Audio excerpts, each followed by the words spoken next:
So the clean technology competition is judged. And there are 4 key messages I'd like to share with you as a judge regarding what it is that we tend to look for. The first thing is really nail your pitch. Be really clear about what your value proposition is for either your technology, your solution, or your product. And there's a big difference between those 3 terms.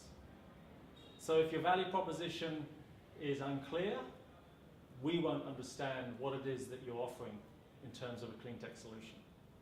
So be really clear, quantify it, make it believable, help to tell us the story, because we want to hear the story. Secondly, be really clear about the market that you're entering into. Show off on your knowledge of the market that you're entering into. If it's the mining sector, if it's the food and beverage sector, if it's tourism, if it's manufacturing, if it's the built environment.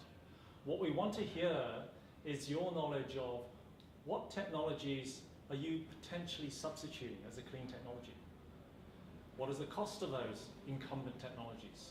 How are they currently used? What is the niche, the fit?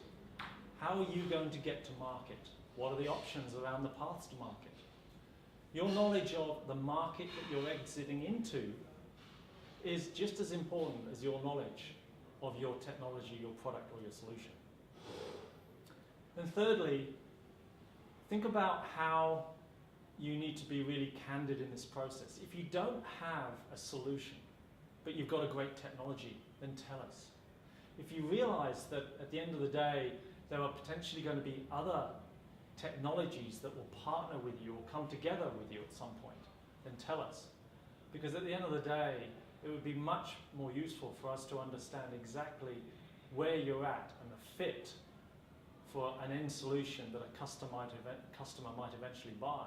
And it's much better for us to hear it from you than for us to draw our own conclusions. That builds credibility in your application process. And the other thing that I would really impress on you is tell us about what hasn't worked.